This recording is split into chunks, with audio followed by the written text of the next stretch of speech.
Hi ಎಲ್ಲರಿಗೂ ನಮಸ್ಕಾರ. Welcome back to my YouTube channel. ನಾನು ನನ್ನ ಜಗತ್ತು. ಎಲ್ಲರೂ ಹೇಗಿದ್ದೀರಾ? ಎಲ್ಲರೂ ಚೆನ್ನಾಗಿದ್ದೀರಾ ಅಂತ ಭಾವಿಸುತ್ತಾ ಮತ್ತೆ ಒಂದು ಹೊಸ ರೆಸಿಪಿ ಒಟ್ಟಿಗೆ ನಿಮ್ಮೊಂದಿಗೆ ಬಂದಿದ್ದೇನೆ. ಅದೇನಪ್ಪ ಅಂದರೆ ಮೆಂತೆ ಸೊಪ್ಪಿನ ಗೊಜ್ಜು. ಹಾಗಾದ್ರೆ ಈ ಒಂದು ಮೆಂತೆ ಸೊಪ್ಪಿನ ಗೊಜ್ಜು ಮಾಡೋದು ಹೇಗೆ ಅಂತ ನೋಡ್ಕೊಂಡು ಬರೋಣ ಬನ್ನಿ. ನಾನಿಲ್ಲಿ ತಗೊಂಡಿದ್ದೀನಿ ಒಂದು ಸಣ್ಣ ಬೌಲಲ್ಲಿ ಅರ್ಧ ಕಪ್ಪಷ್ಟು ಕಡಲೆಬೇಳೆ, ಹಾಗೇನೆ ಸ್ವಲ್ಪ ಜೀರಿಗೆ, ಅದರ ಜೊತೆ ನಾನು ತಗೊಂಡಿದ್ದೀನಿ ಒಂದು 4ರಿಂದ 5 ಒಣಗಿದ ಬ್ಯಾಡಗಿ ಮೆಣಸಿನಕಾಯಿ. ಈ ಒಂದು 3 ಮಿಶ್ರಣವನ್ನು ನಾವು ಒಂದು 5 ನಿಮಿಷ ಸ್ವಲ್ಪ ಬಿಸಿ ಆಗೋವರೆಗೂ ಸ್ವಲ್ಪ ಹುರ್ಕೋಬೇಕು. ತುಂಬ ಡೀಪಾಗಿ ಬೇಡ, ಸೀದ್ ಹೋಗ್ತಕ್ಕಂಥ ಚಾನ್ಸಸ್ ಇರುತ್ತೆ. ಹಾಗಾಗಿ ಒಂದು ಸ್ವಲ್ಪ ಬಿಸಿ ಆಗೋವರೆಗೂ ನಾವು ಎಣ್ಣೆ ಹಾಕದೆ ಹಾಗೆ ಹುರ್ಕೋಬೇಕು. ಹುರ್ಕೊಂಡ್ಮೇಲೆ ಸ್ವಲ್ಪ ಹೊತ್ತು ಆರ್ಲಿಕ್ಕೆ ಬಿಡಬೇಕು. ಆರಿದ ಮೇಲೆ ಒಂದು ಸಣ್ಣ ಮಿಕ್ಸಿ ಜಾರನ್ನು ತಗೊಂಡ್ಬಿಟ್ಟು ಇದನ್ನ ಪೌಡರ್ ಫಾರ್ಮ್ ಆಗಿ ನಾವು ಮಿಕ್ಸಿಗೆ ಹಾಕೊಂಡು ಬರಬೇಕು. ಹಾಗೇನೆ ನಾನಿಲ್ಲಿ ಒಂದು ಬಾಣಲೆನೆ ಒಲೆ ಮೇಲೆ ಕಾಯ್ದಿಕ್ಕಿಟ್ಟಿದ್ದೀನಿ. ಬಾಣಲೆ ಕಾದ್ಮೇಲೆ ಇದಕ್ಕೆ ಸ್ವಲ್ಪ ಆಯಿಲನ್ನು ಹಾಕಿಬಿಟ್ಟು ಆಯಿಲ್ ಸ್ವಲ್ಪ ಕಾದ್ಮೇಲೆ ಇಲ್ಲಿ ನಾವು ಆಗಲೇ ಜೀರಿಗೆ ಯೂಸ್ ಮಾಡಿದ್ದೀವಿ, ಹಾಗಾಗಿ ನಾನು ತಗೊಂಡಿಲ್ಲ. ಅದ್ರ ಬದಲಾಗಿ ನಾನಿಲ್ಲಿ ಸ್ವಲ್ಪ ಸಾಸಿವೆನ ಹಾಕೊತಾ ಇದ್ದೀನಿ. ಸಾಸಿವೆ ಚಟಪಟ ಅಂತ ಸಿಡಿದ ಮೇಲೆ ಒಂದು ಸಣ್ಣ ಗಡ್ಡೆ ಬೆಳ್ಳುಳ್ಳಿನ ನಾನು ಕಟ್ ಮಾಡಿ ಇಟ್ಕೊಂಡಿದ್ದೀನಿ, ಅದನ್ನ ಹಾಕೊತಾ ಇದ್ದೀನಿ. ಹಾಗೇನೆ ಸ್ವಲ್ಪ ಕರಿಬೇವು ಸೊಪ್ಪನ್ನು ಹಾಕಿಬಿಟ್ಟು ಒಂದು 2 ನಿಮಿಷ ಚೆನ್ನಾಗಿ ಫ್ರೈ ಮಾಡ್ಕೊಂಡು ಬರಬೇಕು. ಹಾಗೇನೆ ನಾನಿಲ್ಲಿ ಒಂದು ದೊಡ್ಡ ಗಾತ್ರದ ಟೊಮೆಟೊವನ್ನ ಸಣ್ಣದಾಗಿ ಕಟ್ ಮಾಡಿ ಇಟ್ಕೊಂಡಿದ್ದೀನಿ, ಅದನ್ನೂ ಸಹ ಹಾಕಿಬಿಟ್ಟು ಚೆನ್ನಾಗಿ ಫ್ರೈ ಮಾಡ್ಕೊತಾ ಇದ್ದೀನಿ. ಈ ಥರ ನಾವು ಮೆಂತ್ಯ ಸೊಪ್ಪಿನ ಗೊಜ್ಜನ್ನು ಮಾಡ್ಕೊಂಡು ತಿನ್ನೋದ್ರಿಂದ ಇದು ನಮ್ಮ ದೇಹಕ್ಕೆ ತುಂಬ ಒಳ್ಳೆಯದು. ಇದು ಎಸ್ಪೆಷಲಿ ನಮ್ಮ ಕೂದಲಕ್ಕೆ ತುಂಬ ಒಳ್ಳೇದಂತ ಹೇಳ್ಬೋದು.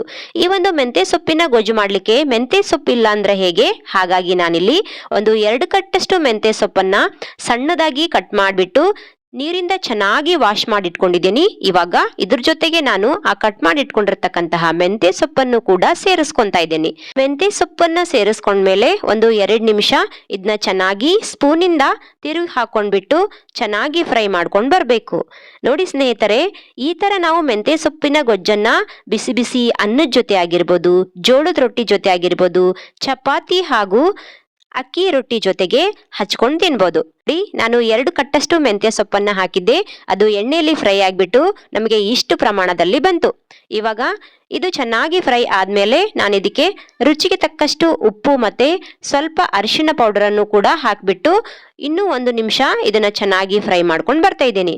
ಇದು ಚೆನ್ನಾಗಿ ಫ್ರೈ ಆದ್ಮೇಲೆ ನಾನು ಆಗ್ಲೇನೆ ಮಿಕ್ಸಿ ಜಾರಿಗೆ ಮಿಕ್ಸ್ ಮಾಡಿ ಇಟ್ಕೊಂಡಿರ್ತಕ್ಕಂತಹ ಪೌಡರ್ ಅನ್ನು ಸಹ ನಾನು ಹಾಕೋತಾ ಇದ್ದೇನೆ. ನಾನು ಮಿಕ್ಸಿ ಜಾರಿಗೆ ಹಾಕುವಾಗ ನೀರು ಬಳಸಿಲ್ಲ, ಹಾಗಾಗಿ ನಮಗಿದು ಪೌಡರ್ ಫಾರ್ಮ್ ಅಲ್ಲಿ ಬಂದಿದೆ. ನೀರು ಹಾಕಿದ್ರೆ ಸ್ವಲ್ಪ ಪೇಸ್ಟ್ ತರ ಬರುತ್ತೆ, ಅದು ನೀರು ಹಾಕಿದ್ರೆ ಚೆನ್ನಾಗಿ ನಮಗೆ ಮಿಕ್ಸ್ ಆಗೋದಿಲ್ಲ. ಹಾಗಾಗಿ ನಾನು ನೀರು ಹಾಕದೇನೆ ಈ ತರ ಪೌಡರ್ ಫಾರ್ಮ್ ಅಲ್ಲಿ ನಾನು ಮಿಕ್ಸ್ ಮಾಡ್ಕೊಂಡು ಬಂದಿದ್ದೇನೆ. ಇವಾಗ ಈ ಒಂದು ಪೌಡರ್ ಫಾರ್ಮ್ ಅನ್ನ ಹಾಕ್ಬಿಟ್ಟು ಸ್ವಲ್ಪ ನೀರು ಹಾಕ್ಬಿಟ್ಟು ನಾನು ಇವಾಗ ಒಂದು 2 ನಿಮಿಷ ನಾನು ಇದನ್ನ ಚೆನ್ನಾಗಿ ಕುದಿಲಿಕ್ಕೆ ಬಿಡ್ತಾ ಇದ್ದೇನೆ. ನೋಡಿದ್ರಲ್ಲ ಸ್ನೇಹಿತರೆ, ಎಷ್ಟು ಸುಲಭ ಅಂತ ಹೇಳ್ಬಿಟ್ಟು ನಾವು ದಿಢೀರಂತ ನಾವು ಇದನ್ನ ಮನೆಯಲ್ಲಿ ಮಾಡ್ಕೋಬಹುದು. ಆಫೀಸ್ಗೆ ಹೋಗೋರು ಮಧ್ಯಾಹ್ನ ಲಂಚ್ ಜೊತೆ ಆಗಿರ್ಬೋದು ಅಥವಾ ರಾತ್ರಿ ಡಿನ್ನರ್ ಜೊತೆ ಆಗಿರ್ಬೋದು, ತುಂಬಾ ಟೈಮ್ ಕಡಿಮೆ ಇದ್ದಾಗ ನಾವು ಈ ತರ ಮನೆಯಲ್ಲಿ ಈಸಿಯಾಗಿ ಮಾಡ್ಕೊಂಡು ತಿನ್ಬೋದು. ಮನೆಯಲ್ಲಿ ಯಾರಿಗಾದ್ರೂ ಜ್ವರ ಬಂದು ಬಾಯಿ ಕೆಟ್ಟಿದ್ರೆ ಈ ತರ ಮಾಡಿಕೊಟ್ರೆ ಅವರು ತುಂಬಾ ಇಷ್ಟಪಟ್ಟು ತಿಂತಾರೆ. ಖಂಡಿತ ನೀವು ಮನೆಯಲ್ಲಿ ಕೂಡ ಟ್ರೈ ಮಾಡಿ. ನೋಡಿ ಸ್ನೇಹಿತರೆ, ಇಲ್ಲಿಯವರೆಗೂ ನಾವು ಅಪ್ಲೋಡ್ ಮಾಡಿರ್ತಕ್ಕಂತಹ ಎಲ್ಲಾ ವಿಡಿಯೋಗಳನ್ನ ನೀವು ನೋಡಿದ್ದೀರಿ. ನೋಡಿದ್ದಕ್ಕೆ ಎಲ್ಲರಿಗೂ ಧನ್ಯವಾದಗಳು.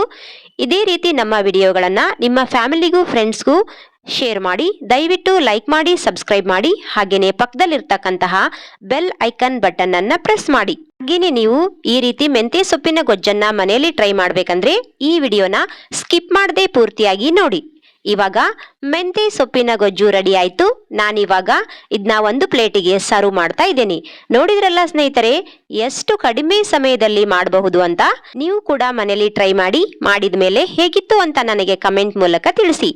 ಇಲ್ಲಿಯವರೆಗೂ ಈ ವಿಡಿಯೋ ನೋಡಿದ್ದಕ್ಕೆ ಎಲ್ಲರಿಗೂ ತುಂಬು ಹೃದಯದ ಧನ್ಯವಾದಗಳು. ಮತ್ತೆ ಒಂದು ಹೊಸ ರೆಸಿಪಿ ಒಟ್ಟಿಗೆ ಸಿಗೋಣ.